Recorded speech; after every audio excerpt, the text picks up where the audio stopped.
Bonjour, Monsieur Jabal Bossaber. Je suis là venant des universités d'outre-mer de France pour faire avec vous cette interview. Monsieur Jabal Bossaber, vous êtes le directeur du Festival national du théâtre amateur algérien. Nous y reviendrons. Vous êtes aujourd'hui, de l'avis de la presse locale et nationale, vous êtes considéré comme une figure la plus notable du théâtre algérien pour avoir fait plus d'un travail, des dizaines de travaux que vous avez effectués jusque-là, dans l'ensemble très réussi. Vous parlerez plus tard de cela. Le travail que nous allons faire sous la direction de M. Luc Deves, qui est le directeur du CERMOM et qui est mon directeur de recherche, assisté également par M. Mourad Yelles, un de nos concitoyens algériens qui est professeur des universités à Paris également. Et ce travail-là, donc, m'aidera dans ma thèse doctorale que je fais, mais il sera également une référence, je dois vous le dire, dans les universités françaises, à Paris, à l'INALCO, entre autres, et il sera une référence vers laquelle viendront les chercheurs pour vous citer dans les travaux qu'ils feront. Car rares sont les études consacrées au théâtre algérien, bien que c'est un théâtre qui a toute une histoire, qui est liée à l'histoire de la révolution algérienne, mais qui reste malheureusement méconnu, sans oublier que bien des travaux ont été effectués par des chercheurs algériens ou étrangers, mais le théâtre algérien reste tout de même méconnu. Donc l'honneur est pour moi, ainsi que pour les universités dans lesquelles j'étudie aujourd'hui, d'être ici en Algérie pour effectuer cette interview auprès de vous. Et je vous remercie au nom de tous pour cet accueil si chaleureux que vous nous avez accordé ici dans notre bureau du Festival national amateur. Au tout début, si vous le souhaitez, M. Jamal Bossaber, si vous voulez bien nous parler de vos débuts dans le théâtre et en mettant l'accent, si vous aussi sur votre rapport très large et très riche avec également Ould Abdelrahman Kaki. Merci. Merci. Donc, moi j'ai vécu dans une famille d'artistes. Mon père jouait de la guitare, mon frère aîné jouait de la guitare, mon aîné, mon cadet jouait dans une troupe de théâtre des scouts. Donc ça remontait à 45, 46, 47. Moi j'étais très jeune. Donc j'ai été louveteau dans les scouts musulmans algériens. Et là, j'ai assisté en tant que jeune à des sketchs, les petites scénettes que faisaient les scouts et qu'ils représentaient dans une place qui s'appelle la place de la Souiqa à Mostaganem. C'est lors des cérémonies religieuses, des cérémonies de mariage, des cérémonies de convivialité, des cérémonies où l'on jouait, où l'on dansait, etc. J'ai dit la place de Tijdid a été le creuset de toute la tradition, de toutes les activités culturelles qui se passaient à Mostaganem, parce que Mostaganem est une ville qui est divisée géographiquement par un oued qui s'appelle l'oued Ain Safra. Le côté est de la ville est occupé par les autochtones, donc les Algériens, les Arabes, et le côté ouest était occupé par les Turcs et ensuite les Français. Donc les Français ont développé la ville européenne, mais ils ont un peu délaissé la ville arabe. Dans la ville européenne, ils avaient construit un théâtre, ils avaient construit un siège pour la philharmonie, un siège pour la musique française, etc. il y avait un conservatoire, donc là, deux églises, une protestante, une catholique. Donc, au niveau de la ville, il se passait de l'activité culturelle. Donc, il y avait des représentations théâtrales au théâtre, des représentations de variété, de la musique, etc. Mais au niveau de la ville de Tijdit, le quartier de Tijdit, il n'y avait pas d'infrastructure, à part un cinéma qui est devenu mythique par la suite, qui s'appelle le Cinélux. C'est dans ce cinéma que tous les jeunes du quartier se sont abreuvés de cette culture européenne et cette culture arabe. Pourquoi? Parce que dans ce cinéma, on passait des films américains, des films Le Trésor de la Sierra Madre, Sur les quais, le train sifflera 3 fois, Falstaff, etc. Donc c'était un cinéma qui passait de grands films et en même temps il passait de grands films égyptiens. Donc tous les jeunes avaient la seule distraction sur le plan audiovisuel, c'était ce cinéma, et ils allaient voir ce cinéma. Donc ils étaient imprégnés de cette culture américaine, cette culture européenne moderne. Kaki faisait partie de ces jeunes et il était animateur au scout musulman algérien et travaillait avec M. Djeri Berlihim, qui lui aussi était animateur et homme de théâtre. Et c'est comme ça qu'est né l'embryon de deux hommes qui ont fait l'histoire du théâtre à Mostaganem, mais qui ont fait l'histoire de l'Algérie sur le plan du théâtre. Alors, pour moi, j'étais très jeune, donc j'avais mes copains, et on sait qu'à Tijdit, nous avons des ruelles très étroites et des trottoirs. Donc, moi, avec 2 ou 3 gars, on se mettait dans un trottoir, et tous les copains se mettaient dans un autre trottoir, et on leur jouait les chinoiseries, les petites mimiques qu'on voyait dans le marché, qu'on voyait au souk, qu'on voyait, etc. Et en même temps, ce qu'on voyait au cinéma. Donc, on essayait d'imiter les grands comédiens, Marlon Brando, Karl Malden, Tony Curtis, Buster Keaton, Charlie Chaplin, etc. Donc ça, mes copains m'applaudissaient parce que je jouais, etc. Et c'est peut-être ma famille, la Souïqa et ce que je faisais avec les gens qui ont fait naître en moi l'envie de faire du théâtre ma vie. Et j'ai essayé d'y travailler.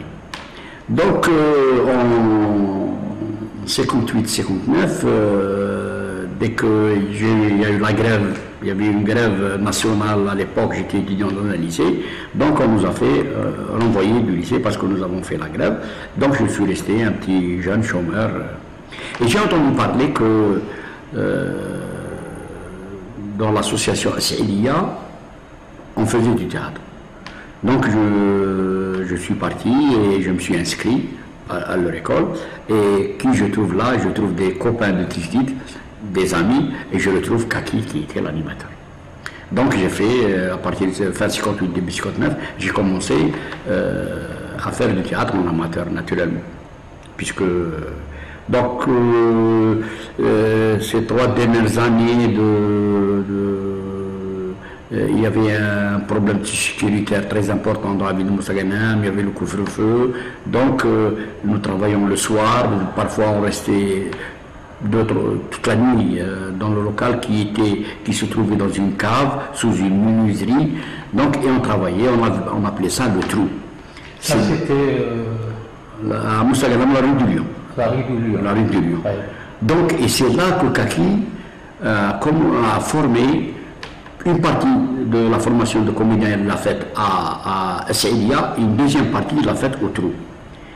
Kaki, il avait 2 personnages très importants dans sa vie. Il avait sa mère et sa grand-mère, et il avait son oncle.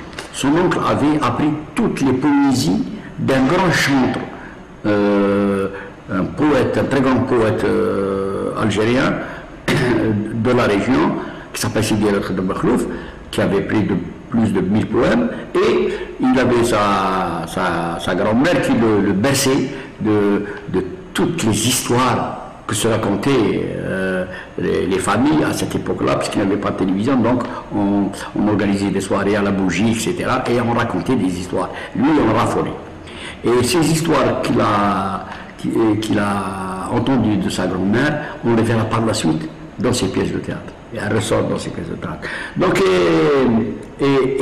Kaki assistait aussi à la Suiqa, le troisième espace, cet espace où tout se déroulait. C'était le théâtre de plein air.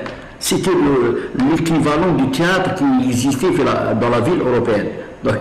Alors là, on assistait à des spectacles, à l'arrivée des troubadours, c'est là où s'organisait la halqa, c'est là où Gouel venait raconter l'histoire des épopées de Sidna Ali, l'épopée de Antar wa Abla, l'épopée de Mqaydesh. Donc il racontait toute l'histoire. Et nous, on était jeunes, on était là, on s'abreuvait. Et Kaki s'est abreuvé considérablement de cette ambiance où beaucoup d'art, beaucoup de paroles, beaucoup d'oralité. Donc Kaki était devenu, il s'est formé à l'oralité dans le théâtre. Mais ce qu'il avait en plus, Kaki, il s'est aussi intéressé à ce qui se faisait en Europe. Donc il est devenu un grand lecteur. Il nous a parlé, à l'époque, il nous a parlé de Faulkner, il nous a parlé de Neruda, il nous a parlé comme étaient des grands poètes et qu'il faisait des choses très très bien. Donc il s'est abreuvé de tout ça et il s'est amouraché. Et il a compris que l'Algérien ne peut être formé, à cette époque-là, ne pouvait être formé au théâtre qu'avec la méthode de Konstantin Stanislavski, la méthode de la formation de l'acteur. Et à ce niveau-là, il nous a appris avec la méthode de Stanislavski. Et on retrouvait cette méthode au cinéma luxe lorsque Karl Marden jouait ou Marlon Brando jouait, parce que c'était deux élèves de l'Actor Studio, qui lui, l'Actor Studio, son responsable et son animateur était monsieur Elia Kazan, et Elia Kazan appliquait la méthode Stanislavski de la formation d'acteur au cinéma. Donc,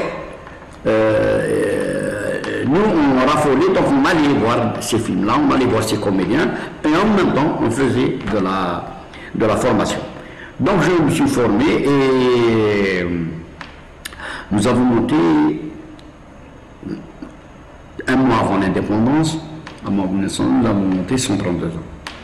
132 ans, c'est une pièce qui raconte un peu l'histoire de l'Algérie, en une heure, en prenant acte de certains événements qui se sont produits dans la Suiqa, il y a Moustayana, mais ce sont des événements qu'on peut calquer à toutes les villes d'Algérie. C'est pour ça que cette pièce a eu un écho considérable en Algérie et a été jouée, je crois, 3000 et quelques fois par toutes les troupes. Depuis 1962, elle se joue, elle se remonte, etc., par les troupes amateurs, par les troupes des écoles, par les troupes des universités, par les troupes des CEM et des lycées. Donc, mais Kaki, tout le travail de formation qu'il a fait, il a abouti à un spectacle qu'il a intitulé Avant-théâtre. Donc c'est un spectacle en 4 volets. Et ces volets-là, il a fait appliquer toutes les recherches et tout ce qu'il a pu trouver dans le cadre de la formation de l'acteur. Donc le premier, c'était le filet. Il a introduit un filet en 1962, en 1956-57. Il a introduit un filet entre le public et les acteurs. Donc le voyage, c'est l'histoire d'un peintre qui recherche sa personnalité, qui recherche sa patrie, qui recherche sa religion, qui recherche sa société. Cabane, c'est l'histoire de 5 aventuriers qui partent au Soudan pour chercher de l'or, parce qu'on l'a promis, on a tant parlé du Soudan et de son or. Ils partent, mais ils ne trouveront que la mort la haine, la jalousie et la perfidie des hommes, et il meurt. Et le quatrième volet, c'est une adaptation très courte d'une scène de Georges Rondin de Molière, qu'il a appelé Guérébouze. Donc avec ce spectacle-là de 4 volets, il a terminé le cycle de formation. Naturellement, moi je suis venu juste à la fin de la formation, le cycle de formation, parce que par la suite, 63, 64, 75, j'ai continué, même étant comédien professionnel, j'ai continué à me former dans le cadre de la formation de l'acteur.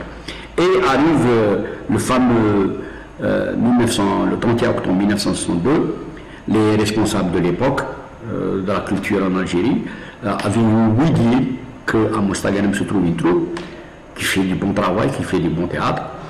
Et donc, nous invite à jouer pour le premier spectacle de l'Algérie indépendante en 1962 au cinéma Majestic à Alger. Là se trouvaient tous les représentants du monde entier qui sont venus célébrer avec notre pays son indépendance et sa première célébration du 1er novembre. Donc, c'était le 31 octobre au soir.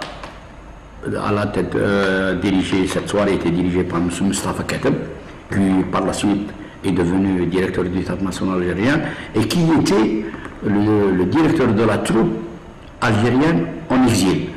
Cette troupe qui a montré le vrai visage du pays, qui a montré l'Algérie combattante au monde entier, en Amérique latine, en Asie, en Afrique et en Europe du Nord.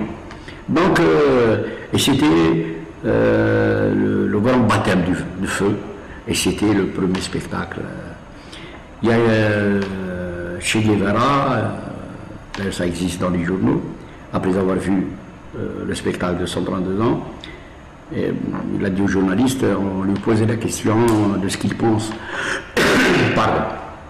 Il leur a dit, la France nous a toujours dit que le peuple algérien n'a pas de culture, n'a pas de théâtre, n'a pas de musique, n'a pas de chant, mais ce que nous avons vu ce soir, si ce n'est pas du théâtre, ce que nous avons vu ce soir, alors qu'est-ce que c'est que le théâtre? Et à partir de là, le président en exercice, à cette époque-là, M. Ahmed Ben Bella, a décrété la nationalisation des théâtres en Algérie et la création du théâtre national en Algérie. Et à ce niveau-là, donc toute la troupe de Kaki était montée, était devenue professionnelle. Une chose que j'aimerais dire, les Français, le colonialisme à l'époque, imposait pour tous les spectacles qui se passaient dans le pays deux parties. Une partie où il y a des sketchs et des petites chiffonneries, et une partie concert où il y a des chants et des danses, la danse du ventre. Tant que vous n'avez pas ce schéma, vous ne pouvez pas donner votre soirée. Donc, et à force de... Donc, disons, le théâtre s'est réduit à des sketchs. Et Kaki a coupé toute cette... il a fait entrer le théâtre moderne dans le théâtre algérien, qui lui était balbutiement. Naturellement, à Constantine, il existait des troupes dans les scouts et des troupes un peu partout qui faisaient du théâtre. À Oran, j'en connais des gars, je connais même des gars de Constantine qui ont le même âge que moi et qui faisaient du théâtre en 54, 56, 58, etc. Donc, il y avait le mouvement, mais le théâtre était confiné au niveau des scouts musulmans algériens, quelque part chez les étudiants musulmans algériens, mais très, très rare, et dans les fêtes, dans les mariages, on jouait, on faisait du théâtre, et on essayait de... Naturellement, cette époque-là a vu l'émergence de pas mal de gens, Qasir Santini, Hassan Hassani, Mohamed Touri, Allalou, etc. Ça, il y a des livres qui parlent de ça, donc à vu des gens. Mais Kaki, lorsqu'il est venu, il a imposé que un spectacle de théâtre, c'est un spectacle de théâtre, et seul, il suffit à lui-même. Une pièce de théâtre doit dépasser 1 heure, et elle doit se suffire à elle-même. Ni musique, ni... Donc, et c'est à ce niveau-là qu'a commencé ma carrière professionnelle. Donc, aussi, peut-être, je voudrais aussi que vous nous parliez, si vous le voulez bien, de 132 ans. 132 ans, vous avez fait donc une répétition qui a duré un peu dans le temps. Un mois. Un mois. Nous avons un mois pour écrire, on a écrit le texte et on a monté. On a monté au jour le jour. Ouais. Donc on montait une scène, on en discutait, on travaillait pendant 2 heures, 3 heures sur cette scène-là. Et à ce moment-là, la scène terminée nous donne une autre scène. Puisque, à l'époque, moi je ne le savais pas, mais ce n'est que par la suite, l'équipe, les militants du FLN qui avaient la main sur toute l'organisation de lutte au niveau de la ville de Mostaganem, avaient donné pour mission, si on veut dire, à Kaki, de créer le théâtre de la Révolution et de préparer le théâtre de l'indépendance. Et c'est dans ce contexte-là que Avant-Théâtre est venu, que 132 ans est venu, et d'autres, La Nuit, L'Antiquaire au Cœur de Lune, d'autres pièces. Mais c'était en 55, 56, c'était des petites pièces de 25 minutes, 30 minutes. Et l'aboutissement de tout ça, ça a été 132 ans et le peuple de la nuit. C'est 2 pièces différentes. Et donc le travail se faisait, on dansait, on chantait. Le Kaki nous laissait libre cours à l'improvisation. On improvisait et dès qu'on trouvait des choses, on l'écrivait. Et le lendemain, on reprenait le travail. Donc ça a duré une vingtaine de jours. Et nous avons monté 132 ans qui est devenu célèbre par la suite. Ouais.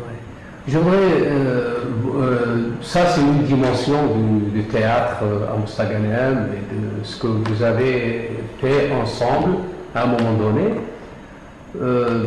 Je voudrais aussi parler, si on pouvait, de la question quand même de la halqa, du cercle, on en a tellement parlé. Et vous, certainement, vous avez une idée assez large sur ce point-là.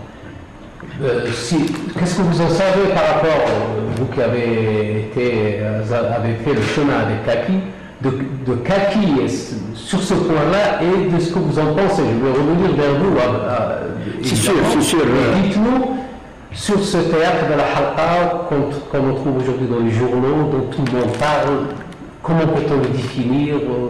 Quel halqa par rapport à quoi? Et vous avez lu vos cours? C'est Kaki qui a introduit la technique de la halqa au théâtre. Je vous ai dit tout à l'heure, Kaki, c'est rassasié, il a pris pas mal de choses de ce qui se passait sur Tijdit, sur la place de Tijdit à Mostaganem à l'époque. Et à l'époque venaient des meddah. Il faisait la halqa. Kaki, lorsqu'on lui dit qu'il a, on avait nos traditions, on avait l'oralité, on avait notre culture, on avait nos arts, l'art de Gnawa, l'art de la Alawa, l'art des tribus qui faisaient des concours de poésie, etc. De tout ça, de toute cette oralité, Kaki avait pris beaucoup de ce qui se passait en Europe. Je vous ai parlé de son initiative dans le cadre de la formation. Mais dans le cadre technique et de montage du théâtre, il a pris la technique brechtienne. Kaki, le raisonnement de Kaki est simple. Il dit, le meddah algérien, il est brechtien. La halqa est brechtien. Pourquoi? Il dit que Brecht, dans le cadre de son théâtre politique, avec ses objectifs bien définis, Brecht, il a introduit des sons, de la chanson et des chœurs.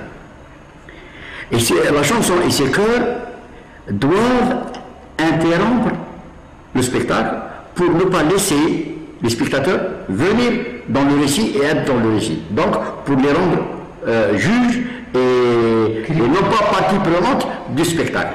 Juger ce qui se passe sur scène, etc. Il a dit, tiens, puisque le Meddah, et c'est exactement la même chose. Pourquoi? Parce que le Meddah, lorsqu'il a les gens autour de lui, il est seul. Parfois, il a un gassab, parfois, il a un gars qui joue de la berbouka, mais généralement, il est seul. Généralement, il est seul, et c'est pour ça qu'on dit Meddah et Gouel. Lorsqu'il a un gars avec lui, le berbouka ou la flûte, c'est le Meddah, c'est la halqa. Donc, les Gouel, pourquoi je vous dis ça? Parce qu'Alioula a fait des trucs sur le Gouel. Donc, Kaki, il a dit, donc, puisque le Meddah raconte une histoire et à un certain moment il s'arrête et il commence à ramasser de l'argent, d'abord, et il leur dit, vous attendez l'histoire, attendez un peu. Donc, il coupe le fil. Il coupe le fil de la narration, il coupe la fil, donc les spectateurs commencent à juger. Et il reprend son cours d'histoire. Parfois, il s'arrête. Son bâton, il l'utilise. Son bâton va devenir une épée.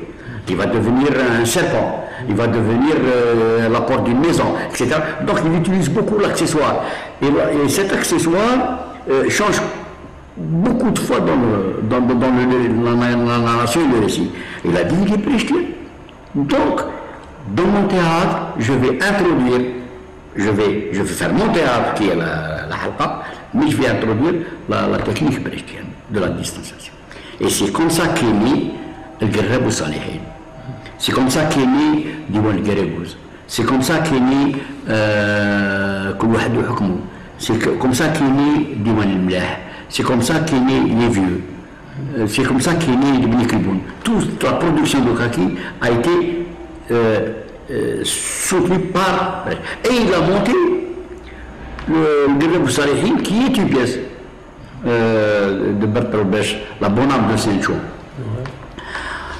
Mais la bonne âme de Saint-Chouan, on sait que c'est une histoire chinoise, qu'aussi que c'est une histoire maghrébine, parce que la grand-mère de Kaki lui avait raconté une histoire semblable. Et donc, Kaki, en lisant Brecht, il a trouvé que cette pièce, que Brecht a emprunté, a adapté des Chinois, cette pièce existe. Et dans la mythologie arabe, donc, et il l'a pris, et il en a fait le Gareb ou Salihin.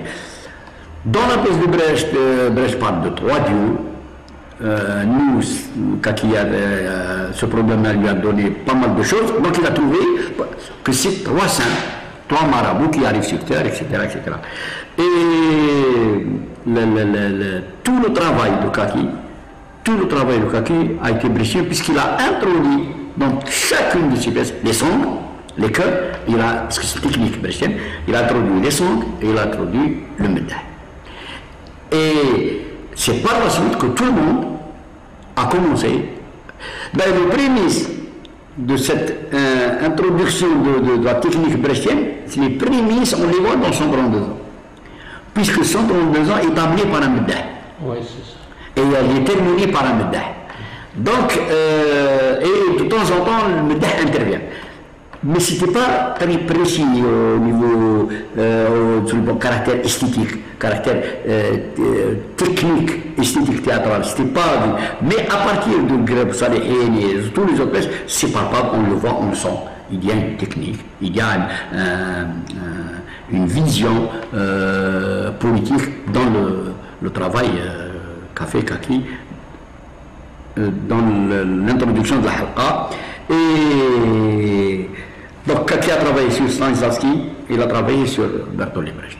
Stanislavski lui a appris toutes les techniques de la formation de l'acteur, parce que et la technique théâtrale de Brecht. Kaki a été un formateur, il a été un auteur de dramatique et un grand metteur en scène. Très bien.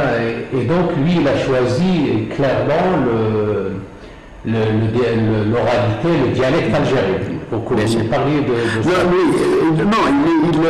Il n'a pas fait ce chemin vers l'arabe classique comme on Non, parce qu'il était imprégné de Charles Michel. Pourquoi? À Tijdid, dans la place, tous les mariages étaient célébrés par des orchestres le Chabi. Moustagana est très connu pour. Moustagana a près de 40 orchestres Chabi, la musique populaire, qui, elle, cette musique, utilise le Chabi.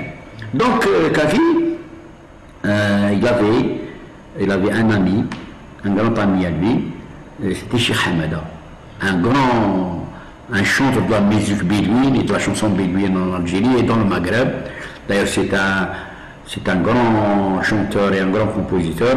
Il a été l'ami de Mohamed Abdel Wahab, l'Égyptien, et il a été sollicité plusieurs fois à Paris avec Pathé Marconi. Il a enregistré pas mal de disques. Donc, c'était l'ami de Kaki.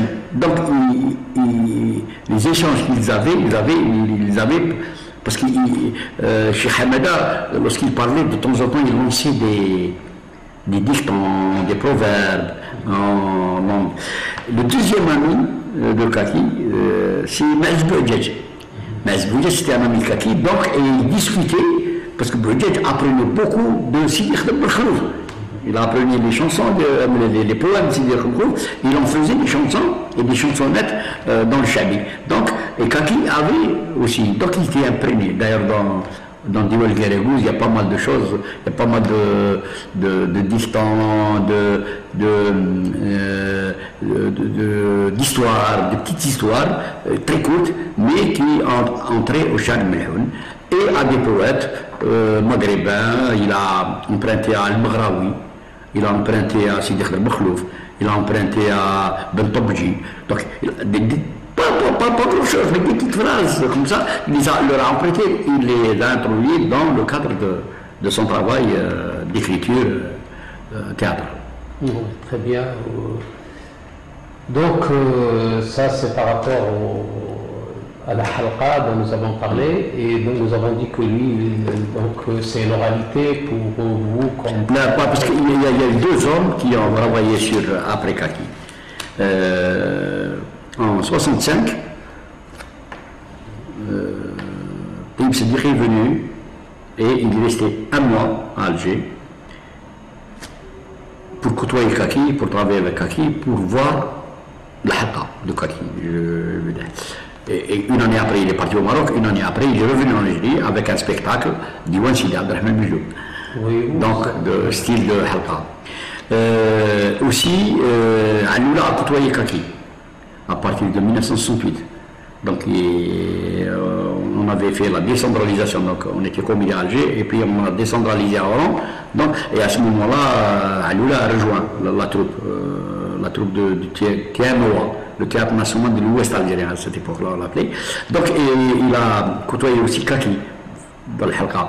Et Aloula a pris lui-même, sans ses instruments, sans le rap, et on a fait, et il existe le Gouel. Et la trilogie, les trois pièces, les Joued, le Nif et la troisième, donc ces trois pièces, c'est le Gouel, c'est la halqa et le Gouel. Donc il y a eu deux hommes derrière Kaki qui ont travaillé sur le halqa. Donc il y a une nuance entre le Gouel et le Meddah. C'est le même. Ouais. On est Meddah lorsqu'on joue avec un instrument et on a un raïpé ou un derbekji. On peut, et lorsqu'on est seul, on est Meddah, mais on est Gouel. On dit le 10 heures de mots. Parce que le Meddah chante. Le Meddah, il raconte et il chante aussi. Il chante. Il chante. Il y a des morceaux lorsqu'il raconte un truc, il chante. Il chante. D'ailleurs, les derniers Meddah, les derniers Gouel, se trouvent de temps en temps au marché de Messra le vendredi. On les trouve parmi le très grand marché où on vend de tout. On vend de la pièce détachée jusqu'au pain, en passant par tous les produits possibles et imaginables qui existent dans le pays. Et là, il y a les troubadours, il y a les saltimbanques, etc. Au niveau de Tijdid, avant, venaient les Hdedabous. Ce sont des acrobates qui viennent, qui exécutent des figures géométriques, des figures esthétiques, des figures sportives, avec en disant des mots, en disant des phrases, etc. Il y avait des poètes qui venaient. Les poètes,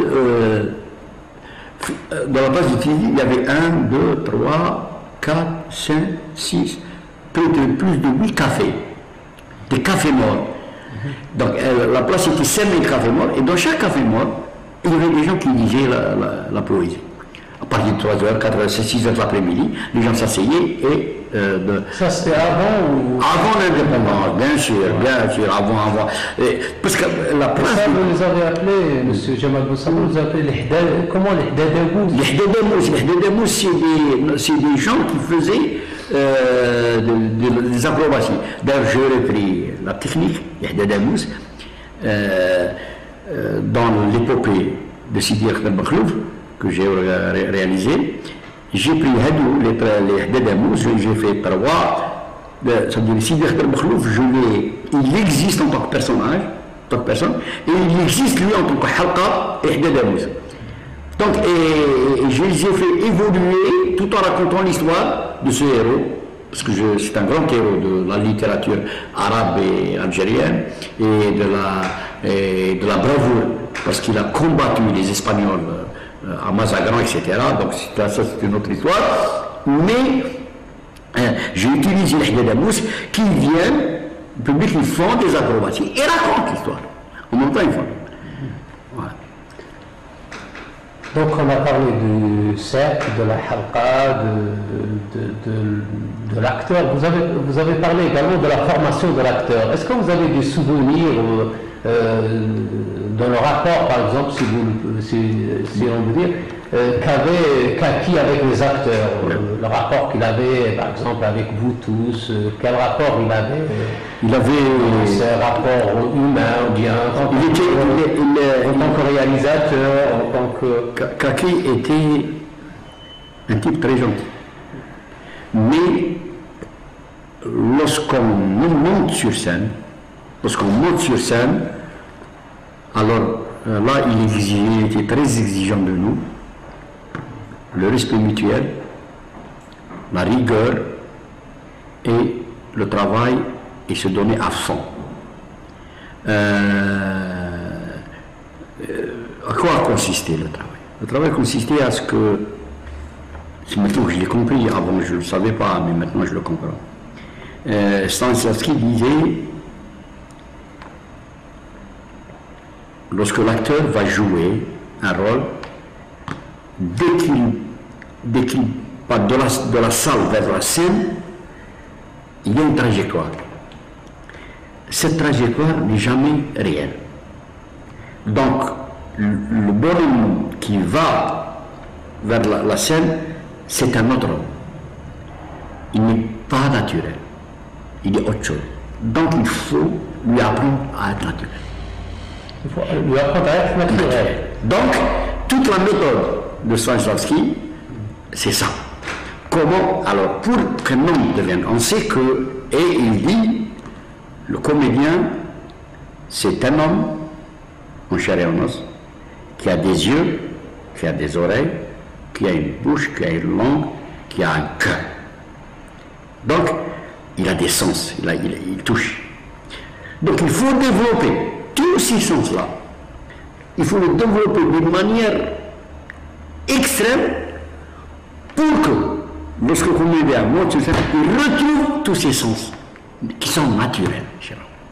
Et à partir de ce moment-là, il peut jouer n'importe quel rôle. Sauf qu'il doit, dans son cerveau peut s'imprégner du personnage qu'il doit jouer. Complètement, sauf quelques cellules qu'il doit garder fraîches. Et ces cellules-là doivent le rappeler qu'il s'appelle Sabar Djamel, qu'il a 18 ans, qu'il fait du théâtre, qu'il est à Moustaghenem, qu'il a un père, qu'il a un frère. Pourquoi? Parce que Stanislavski, lorsqu'il a travaillé, il a eu probablement pas mal d'accidents. Oui, le comédien qui risque d'être emporté par un personnage et de ne plus sortir de ce personnage qu'il a joué. Moi, je me rappelle à un certain moment, bon, le thème c'était, nous sommes 5 ou 6 jeunes, On vient de passer une nuit dans une chambre, on a pris de la drogue, on est loin de nos parents, et on se réveille le matin, et il y a 2 sur les 4 ou 5, je ne me rappelle pas combien on était, qui ont un manque de... Alors au départ, on ne nous dit pas que c'est toi qui as un manque ou l'autre. Nous sommes tous des drogués, et il y en a 2 qui vont avoir un manque. Et c'est le travail qui se fait dans le thème qui va déterminer quels sont les... Et moi, ce jour-là, c'était moi et un autre, on avait un manque.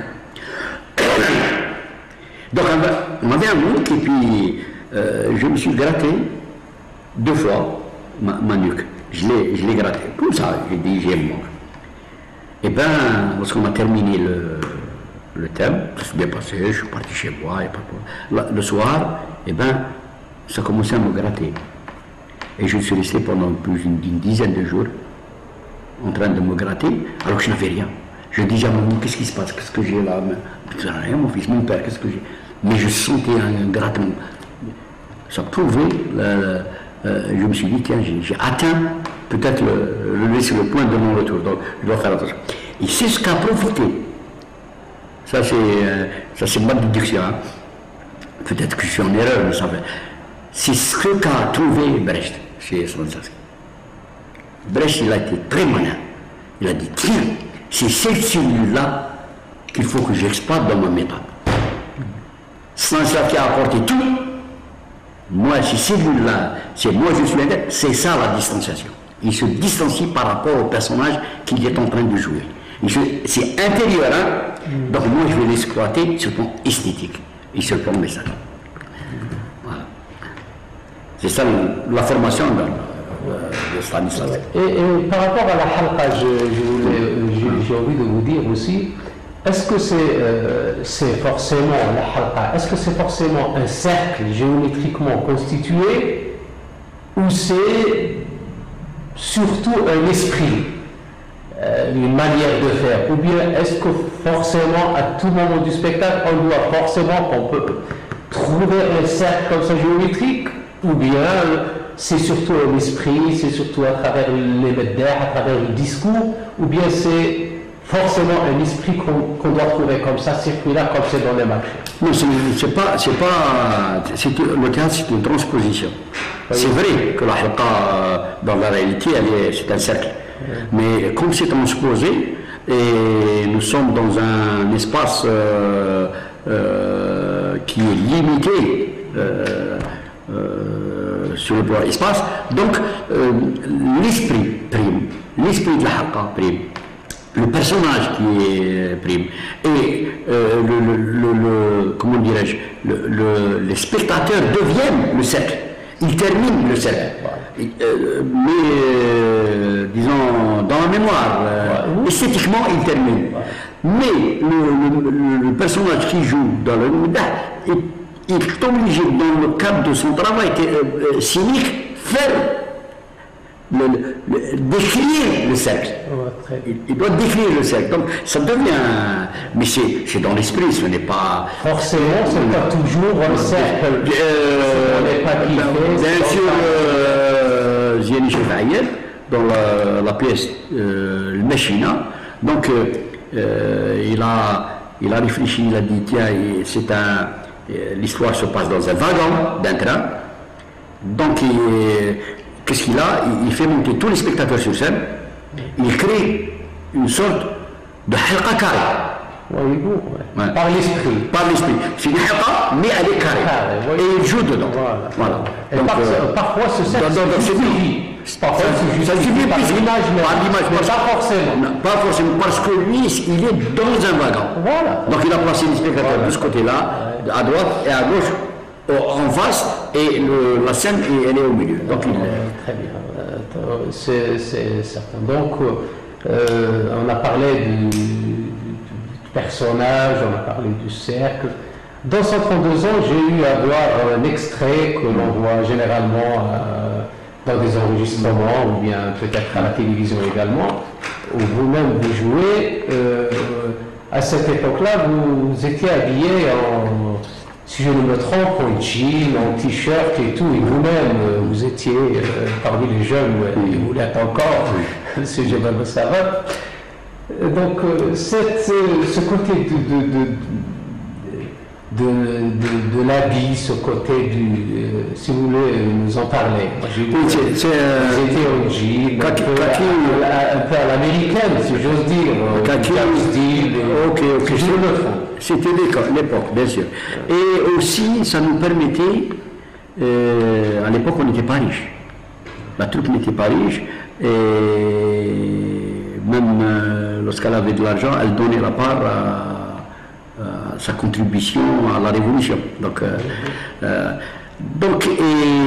le blue jean et le tricot noir fut notre emblème. On dit, nous avons joué, parce que lorsqu'on répétait avec blue jean et tricot noir. On arrivait au local, on changeait de vêtements, on mettait le tricot noir et le blue jean et on répétait. Soit on répétait, soit on faisait de la formation. Donc c'est devenu notre emblème, notre insigne, blue jean et tricot noir. Et lorsqu'on parle de kaki, on dit kaki, la troupe de kaki, le blue jean et tricot noir et la chaise. Et la chaise. Ah ouais. Parce qu'on travaillait, 132 ans, c'est une chaise. L'espace vide, et c'est une chaise. Et on revient à Brest, c'est le képi, c'est le matraque, c'est le morceau de tissu, c'est la valise. Il y avait des champs aussi. Non, c'est les accessoires. C'est quelques accessoires, c'est le képi de De Gaulle. C'est quelques accessoires qui te donnent la fonction de ton rôle. C'est pas l'habit. Vous êtes toujours un jean tricot noir. Et puis, dans 132 ans, nous avons appliqué à la lettre le rythme effréné. C'est un rythme effréné. Chaque représentation, nous perdons 2 kilos, 2 kilos et demi. Parce qu'il y avait un rythme effréné. Et 132 ans, comme vous l'avez dit, c'est la base, il a coupé avec le théâtre des sketchs, etc. C'est le théâtre moderne qui est entré dans le théâtre algérien. Et à partir de là, à partir de 132 ans, tout ce qu'il a fait, Kaki voulait le trouver à 132 ans. Les chants sont dans 132 ans. Les mouvements de circulaire sont de Haqqa sont dans 132 ans. Le Medah, il se trouve dans 132 ans. Les mouvements circulaires. Les mouvements circulaires. Dans 132 ans, il y a beaucoup, on travaille beaucoup. Le cœur travaille beaucoup. Je vous ai vu travailler dans les années passées, comme ça, en passant parfois dans vos laboratoires, ici à Mostaganem, dans la Seine, à la troupe Al-Ishara, au centre-ville. Je voyais aussi que vous travaillez beaucoup ces mouvements pendant des jours et des jours. J'ai vu ça en tapant pour que ça soit coordonné. Moi, je suis comme une chorégraphie. Exactement. Moi, je suis un disciple de M. Kaki. C'est mon maître, ça a été mon professeur. J'ai appris pas mal de choses. Mais vous deviendrez aussi grand comme vous dites ça. Je vous dis ça. Parce qu'on sait que ce que vous avez apporté. Vous avez hérité de Kaki, plus toutes les expériences que vous avez eues. Mais Kaki reste un grand pas. Certainement, mais on va revenir sur ça. Vous avez eu, votre chance, c'est d'avoir côtoyé Kaki dans votre jeunesse. Et puis après, vous avez eu l'expérience de Kaki, parce que vous étiez dans l'œuvre de Kaki. J'ai monté un club de Kaki. Toutes les œuvres. Et puis après, vous avez apporté cette expérience et vous avez apporté autre chose également. Donc ça, nous ne devons pas de l'oublier aussi, et nous devrions revenir sur cela. Et au cours de la semaine prochaine et tout, on va revenir sur ce que vous avez apporté, parce que vous êtes Kaki et plus encore, mais je vous le dis, parce que c'est l'histoire qui le dit, parce que c'est la réalité qui le dit. Vous étiez dans Kaki dans toutes les œuvres et vous avez apporté tout le reste, et vous êtes encore aujourd'hui à pied d'œuvre, aussi en Algérie, vaste pays, en allant d'Alger jusqu'au sud, à l'est et à l'ouest. c'est dit que vous apportez cette pédagogie du théâtre, que vous apportez cette lumière du théâtre et que vous resterez cette source aujourd'hui singulière, originale et la plus noble que nous avons aujourd'hui, parce que c'est comme ça qu'il faut le dire pour être juste et pas autrement. Je voudrais, si vous le permettez, merci en tous les cas. Nous y allons vers la fin de cette première juste pour Kaki, lors de ces dernières années, en confidence comme ça, il était un peu malade. De temps en temps, on allait chez lui, son équipe, on allait chez lui, on discutait. Et il m'a dit Jamal, ben, c'est lui qui a donné le nom à El Ishara, la troupe que je dirige. Il m'a dit Jamal, moi, tout mon travail, tout ce que j'ai fait, j'étais à la recherche de quelque chose et je ne savais pas ce que c'était. Mais je crois que j'ai une idée de ce que je voulais en vous formant et en travaillant avec vous, en montant tous les spectacles depuis une vingtaine d'années que j'ai fait. Je dis quoi? Il m'a dit peut-être que je voulais aller vers le théâtre total. Et je lui ai dit qu'est-ce que c'est que le théâtre total? Il m'a dit lorsqu'on travaille en synchronie, en diachronie, lorsqu'on fait des projections, lorsqu'on est ouvert, lorsque le chant, la danse, la musique, l'interprétation, le texte, les accessoires, tout doit se combiner à merveille pour enchanter l'œil et remplir les esprits. Il m'a dit c'est ça le théâtre total. Et lorsque j'ai monté la première épopée algérienne, l'histoire de la ville de Moustayana en épopée, il était au premier rang, il était lui l'invité principal de la générale. Il a vu le spectacle et il m'a fait, j'étais avec les comédiens au stade, etc. Il m'a fait appeler en pleurant. Il s'est levé parce qu'il était un peu boité, et il m'a embrassé, il m'a dit Jamal, tu te rapproches du théâtre total. Et ça m'a vraiment émotionné parce que Kaki pleurait. Il a dit j'ai travaillé, donc il y a quelqu'un qui travaille, il y a beaucoup de jeunes qui... parce que le blue jean et le tricot noir, c'est devenu une mode après 62-63. Toutes les jeunes troupes, tous les jeunes jouaient en blue jean et tricot noir. Tout le monde jouait. Sinon, après, donc, sans problème, si vous pourriez nous dire à peu près, par exemple, un mot sur Diwan Guérébouz, qu'est-ce que vous pourriez nous dire en substance sur cette... Diwan Guérébouz aussi, c'était lors de lecture, il a lu Carlo Gozzi,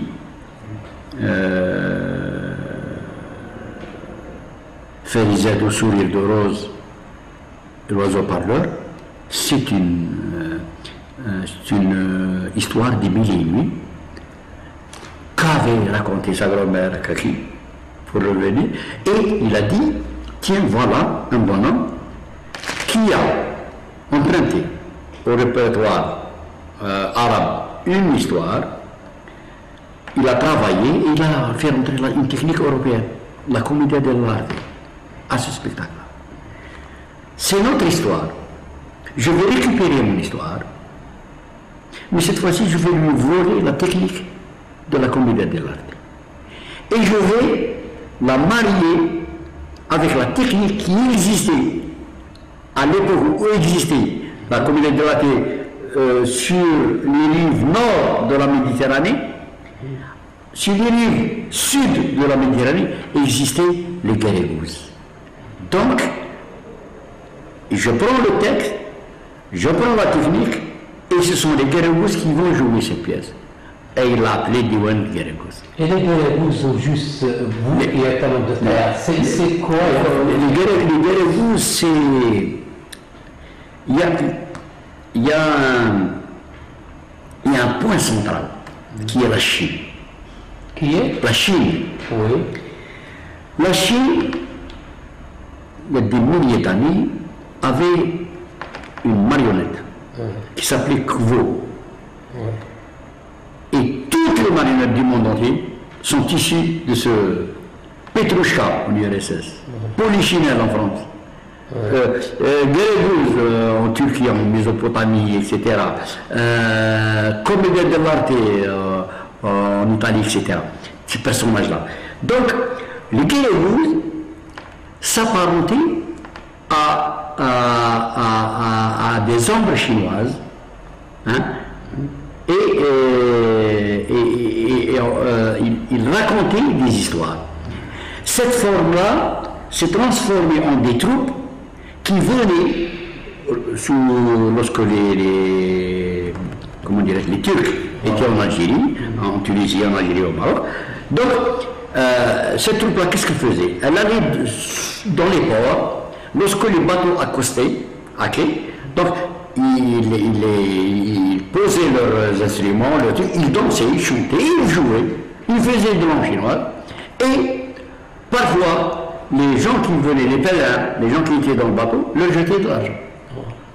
Et parfois, ils jetaient l'argent dans l'eau. Et les Guérégouz plongeaient pour sortir les Guérégouz, c'était donc des personnages. Des personnages. Oui, des personnages. Le Karakash, c'est celui qui ridiculise le roi. C'est celui qui ridiculise le pouvoir. C'est pour ça qu'ils étaient de temps en temps interdits. Donc ils ont une histoire aussi, les Guérégouz. Ils ont une grande histoire. Mais Kaki a pris les costumes traditionnels arabes. Le nom des personnages de la communauté de l'Arte, il les a arabisés. Trufaldin, il le nomme Clénidine. Brigvilla, il le nomme Brigla. Pantaleon, il se met sur le Bléga. Donc il lui a donné des noms en arabe, mais il a gardé le masque de la communauté de l'Arte. Il a gardé le masque. Il a gardé le masque parce que la communauté, les personnages de la communauté de l'Arte. Pourquoi? Dans Guérégouz, il y a des masques. Des gens qui jouent avec des masques, bien sûr. Il y a des médailles aussi, peut-être 2 ou 3.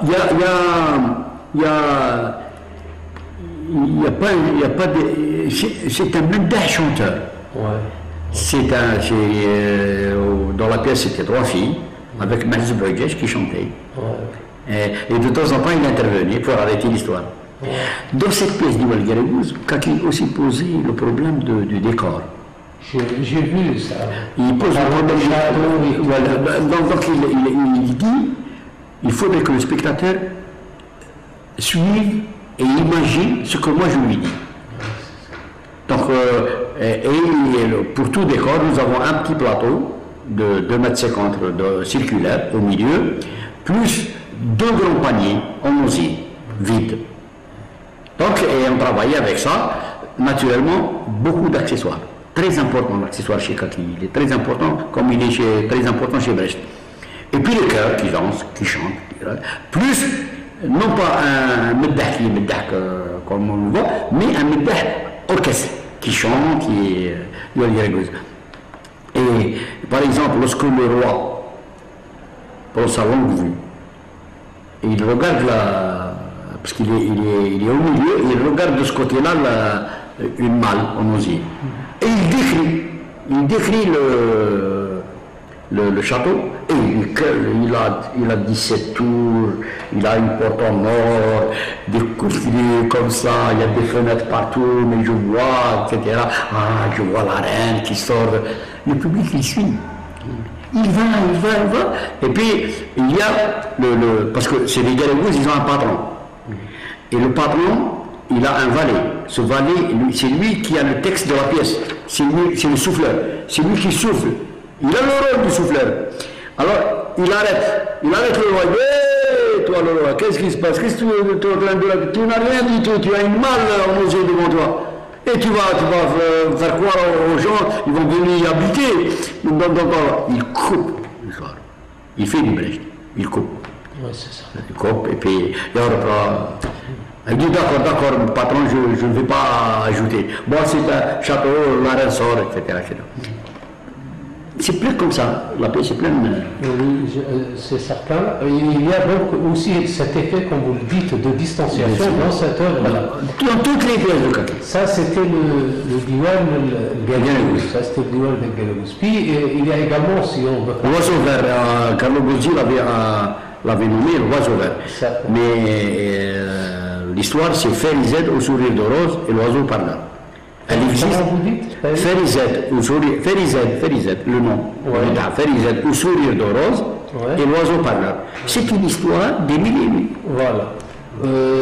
Et puis il y a aussi Ibn Khaldoun, si vous voulez nous en parler un petit peu en substance. Ibn Khaldoun, là, Kaki pose un problème assez important, la justice. Oui, apparemment fut-elle inspirée du temps, peut-être de l'histoire locale. Non,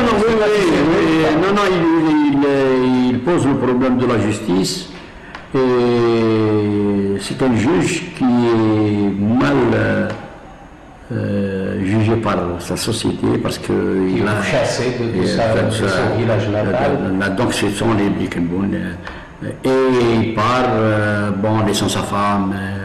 Et ce qui est plus philosophique, la deuxième partie de la pièce, Kaki l'a terminée étant malade. Donc la deuxième partie de la pièce, elle est un peu... la suite n'est pas très claire.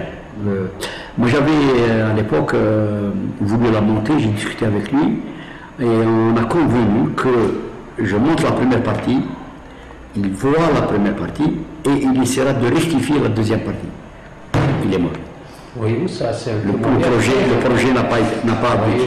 Oui. Mais aujourd'hui, nous avons quand même Ibn Khaldoun dans une version, dans cette version-là, où il y a toujours ce côté... c'est un problème universel. Oui, c'est certain. D'ailleurs, on le voit actuellement avec le juge qui a jugé d'autres, etc., en France, etc., le problème des juges en Amérique, etc., un peu partout en Belgique. C'est partout. C'est universel, c'est clair. Donc ça, c'est par rapport à ces pièces de théâtre les plus connues, disons, la plus connue, c'est Ghereb. Mais la grande pièce, disons, c'est Diwan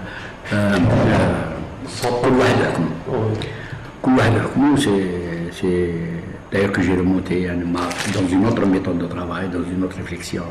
On peut en parler la semaine prochaine. Ça, c'est après c'est dans une autre forme. On en parlera dans la deuxième partie de votre travail à vous, qui sera consacré à vous. Aujourd'hui, on a parlé un peu de vous, mais on a surtout parlé de Kaki. On va faire une... C'est comme vous direz, vous allez travailler sur Ishara. Et si vous travaillez sur Ishara, vous allez travailler sur moi. Je vais en faire, je le dis là, dans ce premier volet. Nous allons faire un travail la fois prochaine à part sur ce CD à part qui sera référencié à part. Très bien. La prochaine fois, qui sera sur vos œuvres, vous parlez de vos conceptions. Mais là, déjà, vous étiez d'un grand apport, vous n'étiez pas seul comédien dans l'œuvre de Kaki, mais vous étiez un partenaire, ça c'est clair, et on le sait, la ville le sait, le théâtre le sait. Donc on a fait à peu près le tour. J'aimerais bien si vous avez en mémoire les tout débuts, par exemple, un des premiers spectacles que vous avez vu de Kaki, même si c'était un sketch, c'était quoi? Et ces adaptations de Molière, c'était quoi? Si vous avez comme ça en mémoire, j'ai vu à un instant qu'on peut... Moi, ce que j'ai pu lire, à savoir si c'est tout à fait cohérent, le dotiste atomique, disent-ils, c'est un sketch qui a été monté à l'école apparemment et qui peut-être est le noyau ou bien le début. Non, il a monté pas mal de choses. Au tout début. Un sketch par exemple. J'ai vu un de ces spectacles. J'étais très jeune au cinéma Cinélux, dont d'ailleurs mon frère jouait. C'était le rêve du roi Salomon. Ouais, ça, on entend. Donc, et mon frère jouait le valet. Je me rappelle d'une scène. Et ça, c'est une adaptation ou c'est Non, c'est une création. Une création. Donc, et mon frère jouait le valet et il jouait son... Je me rappelle des trucs. Il mangeait beaucoup de cacahuètes, il faisait des grimaces de singe. Voilà. Et le roi, chaque fois, lui dit attention, laisse-moi, j'ai une affaire à traiter, etc. À peu près. J'étais très jeune. Dans cette interview, nous avons quand même une interview de cas que vous avez vu certainement, qui a été d'une demi-heure à peu près, et que nous avons. Ça, et pour ce qui est des adaptations, par exemple, de Molière, est-ce que c'était dans l'arabe dialectal? L'arabe dialectal. Il n'a pas adapté. Qu'est-ce qu'il a adapté? Qu'est-ce qu'il a fait de Molière? À part Georges Dandin, la scène de Georges Dandin.